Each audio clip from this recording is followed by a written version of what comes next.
Andrea, bienvenida. Usa el micrófono con moderación, por favor. Gracias, ministro. Buenos días. Soy Andrea Rodríguez de la agencia de prensa AP. Ayer tuvimos la noticia de la autorización y de la donación de $2 millones por parte del gobierno de Estados Unidos hacia Cuba. Unos días antes se habló también de 43 uniformes especializados de bombero tras la explosión de Matanzas. 43. Bueno, fue lo que leí, pero no tengo la confirmación y precisamente tengo dos cuestiones para usted.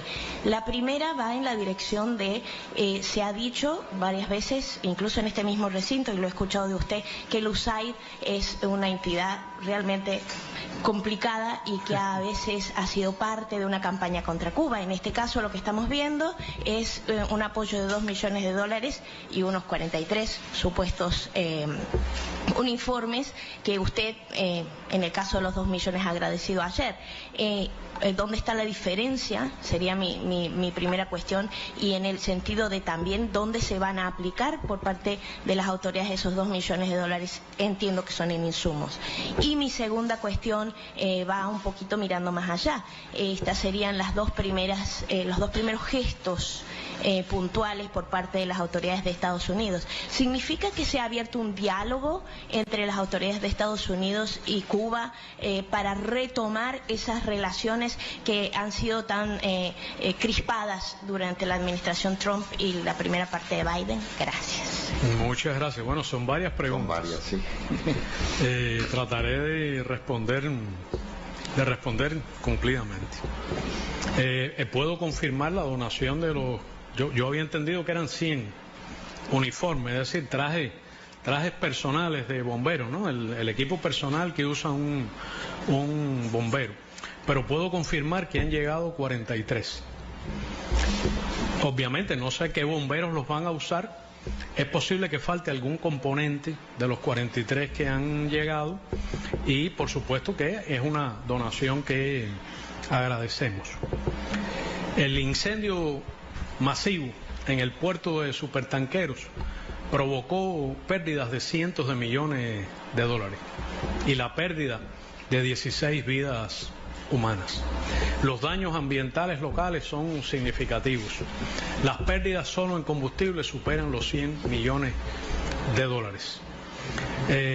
Fue un suceso que provocó consternación en el país. Recibimos ayuda generosa y rápida, en particular de México y Venezuela, y ofrecimientos de otros países. Hubo comunicación entre el gobierno de Estados Unidos y el de Cuba.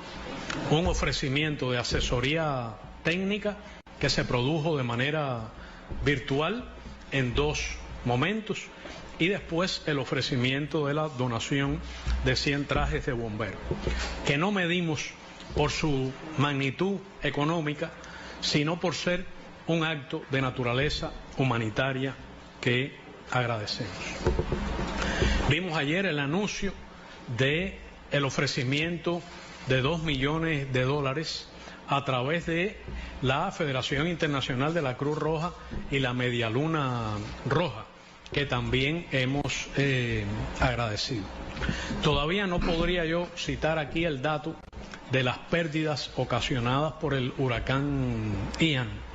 Sí di datos de las magnitudes de los daños que ocasiona el bloqueo a Cuba, o que ocasionó en estos últimos 17 meses. Porque el bloqueo es la pandemia permanente, es el huracán constante. Puedo decir que el gobierno de los Estados Unidos, en mi opinión, tendría el deber moral de que, de la misma forma en que aplicó exenciones al bloqueo en el año 2021 para otros países con relación a las medidas de la COVID, o de la misma manera en que en el pasado hizo ofrecimientos de donaciones humanitarias a Cuba en ocasión de desastres naturales, tendría en sus manos la decisión que sería reconocida por nuestro pueblo y por la comunidad internacional como un acto humanitario, apegado al derecho internacional, al interés nacional de los Estados Unidos y de Cuba, al interés de los ciudadanos estadounidenses, y podría tomar medidas de levantamiento o flexibilización del bloqueo en decenas de áreas utilizando las facultades ejecutivas. Es lo que la moral, es lo que la decencia y es incluso lo que el interés nacional o la política y el derecho internacional demandarían. En el año 2001 se produjo el huracán Michelle y el presidente republicano de entonces, el presidente George W. Bush, ofreció asistencia humanitaria a Cuba. Y ese proceso llevó a las ventas de alimentos a Cuba, que sobreviven hasta hoy. Cuba llegó a comprar cientos de millones de dólares en alimentos en los Estados Unidos cuando las circunstancias del bloqueo no eran las actuales. Porque hoy lo que impide que Cuba compre más pollo en Estados Unidos es el bloqueo, que no es la mera prohibición de comprar pollo en Estados Unidos, sino es la denegación a Cuba de medicinas, de recursos en todos los ámbitos, de energía, de combustible. Es la persecución financiera que hace para Cuba imposible disponer del dinero, disponer de los recursos financieros para comprar más alimentos en ese mercado o en otros. Cuando se produjo el huracán Katrina, fue en el 2000, Johanna, en el 2004, Cuba hizo un ofrecimiento humanitario al gobierno de Estados Unidos. Lo había hecho antes, en el 2001 precisamente, cuando se produjo el ataque terrorista contra las Torres Gemelas y otras localidades en Estados Unidos. Cuba ofreció inmediatamente todos sus aeropuertos, ofreció plasma, ofreció ayuda, ofreció citrofloxacina. Cuando se produjeron los ataques de Anthrax, donó efectivamente ciprofloxacina a la entonces sección de intereses de Estados Unidos en Cuba. En el 2004 ofreció personal médico, ofreció plasma, ofreció todas sus posibilidades para ayudar a Nueva Orleans en medio de esas dificultades devastadoras que ocasionaron cientos de muertos, pacientes abandonados en sus hospitales, personas tratando de huir en escenas verdaderamente terribles.